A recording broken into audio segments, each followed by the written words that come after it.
people in your network, but to also help get the word out about your Rotary Club. So if you are on Twitter, Affirmatives Online is my Twitter, Instagram is the same thing. Next, take notes. Will there be a test? Yes.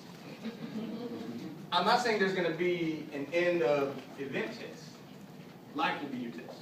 I'm going to say something today. I promise you I will say something today that's going to change your life, that's going to actually enhance what it is that you're doing, whether it be trying to enhance Rotary Club, enhance your business, enhance your personal life.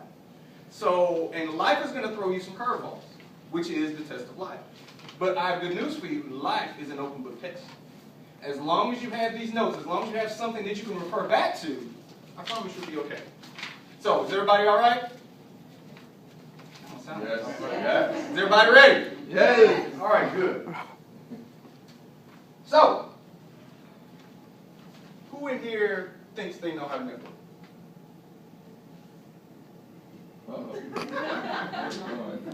Come on. Yes, you got it. Oh my God. Let's give her a hand, y'all.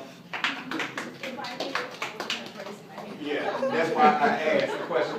Okay, so we're gonna do a quick little exercise. So let's just say I'm Michael Jordan, and you want to talk to me about Rotary Club. You want me to join this Rotary Club. I want you to network with me to, at some point in time, talk about Rotary Club. Try to get me into your club.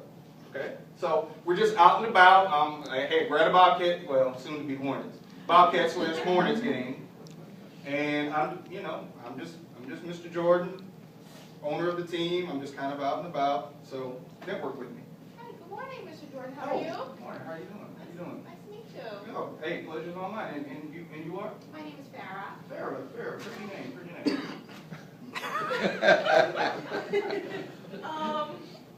This is a problem. I don't know what to say now. You know, she did something very, very honest. She said she didn't know what to say next. You can go ahead and Because say you know that. why? Okay, Because why? typically the other person starts the conversation. So if they stay quiet, I'm like, okay. Okay. All right, FC Fair, give her a round of applause. Now, I didn't do that to embarrass her, but she gave a very, very honest answer. She didn't know what to do. And for you all that have that same feeling that she has, it's okay. Most people, when they get into this scenario, they don't know what to do, and that's why I'm here. My job is to help you in that particular area. And a lot of times when we get into scenarios like that, especially with someone of a high esteem, like a Michael Jordan, like a Fred Whitfield, like a Mayor Anthony Fox, we clam up. We say, okay, this person is in my mind, this person is at this high of a level, and I'm down here, I'm nobody. But one thing you need to remember is, we're all right here. Everybody puts their pants on the same way every day. So, despite the amount of money a person has, despite the amount of status a person has, you can talk to anybody. But you have to have the confidence and know the philosophy, know the protocol to do that. So Farrah, thank you for being honest. And there's nothing, again, I wasn't trying to embarrass you. I love you. It's just, that is the example of what most people face when it comes to networking. So, here's my story. I once was Farrah. A lot of people, when they look at me and they see this presentation, like, yeah, right, you were not that way. No, I was that way. I didn't know what to say to individuals. When I became a business owner many, many years ago, I started off in the music industry. I had my own record label back in Arkansas. And for me, only thing I was really focused on at the time was making sure my artists were putting down tracks, making sure that gigs were getting scheduled, PR was done, making sure all the management and the admin was being done. I really didn't have the true concept of networking. So I started down the path, and I would meet DJs, I would meet record producers, I would meet attorneys, and I would just pull little things here and there. And I started to realize in my business that in order for us to survive as an independent label in an area that was only 3% infiltrated with minorities, I knew the relationships that I would have to build were going to be very, very important.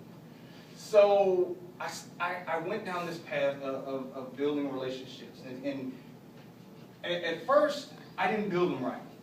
You know, I was more focused on myself and my business versus what their needs were. And a lot of people have this misconception that, oh, you got to look out for you got to look out for you. Yes, you do.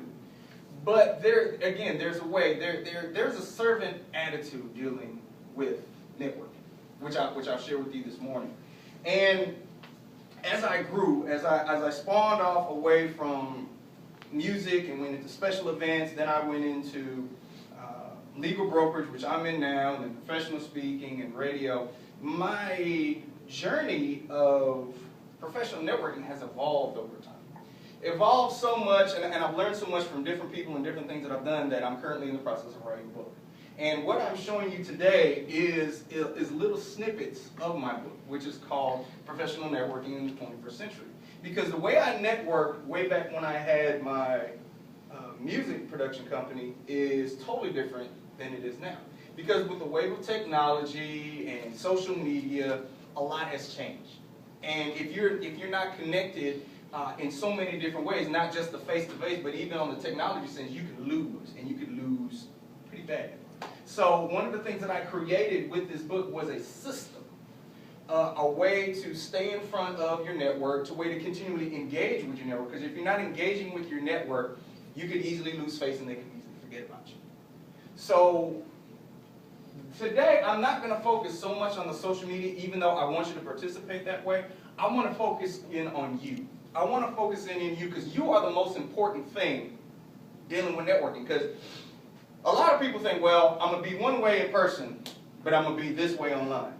It doesn't work that way. The way you are in person has to match who you are online. Because if you don't, when people meet you, like if you're a great person here, but you're kind of a jerk here, they're going to be like, okay, this person's fake. So I'm gonna really hone in and focus in on you guys. And if you guys like me enough and y'all want me back, I can go over the other things that are important with this form of communication. So here's a very, very simple equation. A lot of people may disagree, some may disagree, some may agree, but this is how I know it. Networking is relationship building. Point blank.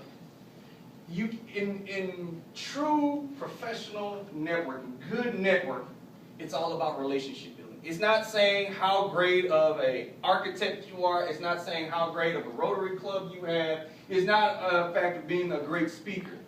True networking is the relationship building between you, someone else, or an entire group of people. Plain and simple. So what we're going to talk about today is just the bare bones. I want you to get the bare bones basics of networking, which, again, I'm going to start with you. I'm going to talk about starting those relationships, you know, when you're out and about, and developing and maintaining those relationships. And I'm even going to tie in some things dealing with you all trying to get to the